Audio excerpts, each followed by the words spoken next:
Osama Bin Laden, finally, by Robert Branson. Osama bin Laden was the 17th of 52 children. He was born in Saudi Arabia in 1957 or 1958. His actual birth date has not been discovered.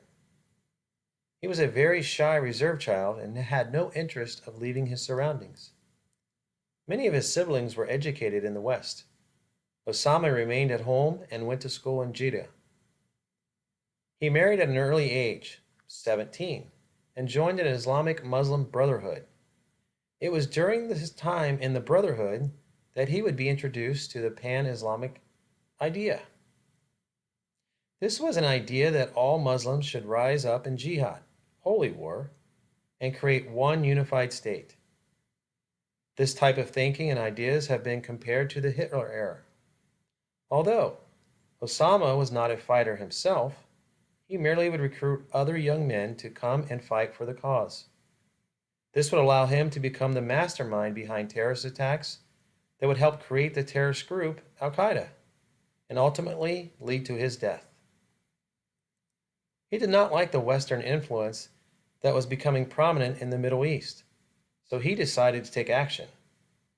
After the Soviets withdrew their troops from Afghanistan, he decided to return to Saudi Arabia and gain funding for his new mission. The mission was to create havoc throughout the region and to allow it to spread throughout the world and to instill terror in the lives of the weak. As word of his intentions spread, the comparatively pro-Western Saudi royal family tried to control him by revoking his passport, denouncing his authority, and refusing to listen to his thoughts. With his offers of help being turned down and help being sought elsewhere, the U.S., he vowed to retaliate against the U.S.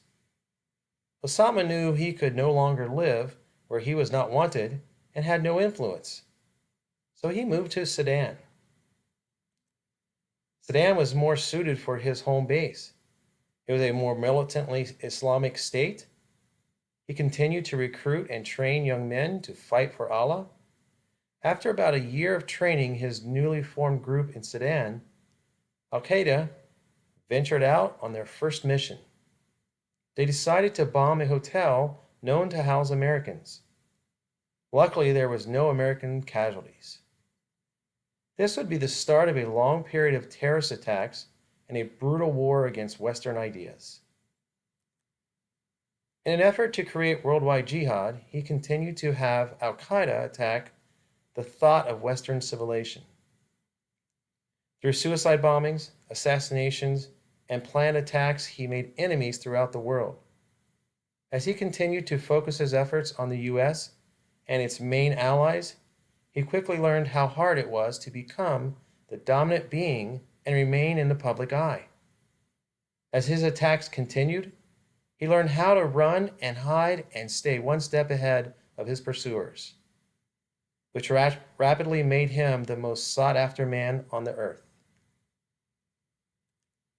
After many attacks overseas and a couple of failed attempts in the U.S., on September 11, 2001, Al Qaeda was successful in a mass attack on the U.S.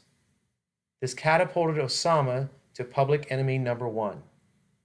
As the years passed and no resolution in sight, one thing became clear. Osama has now become the number one priority of the U.S. Finally, in August 2010, intelligence revealed he was held up in a compound in Pakistan.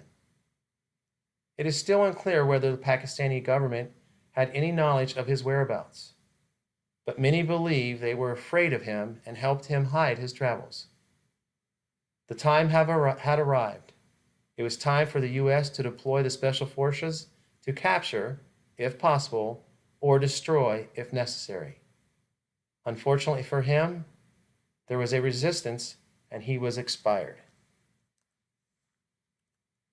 All of this information was gained through these resources. I hope this was useful. I hope you learned something. And I hope you have a wonderful day.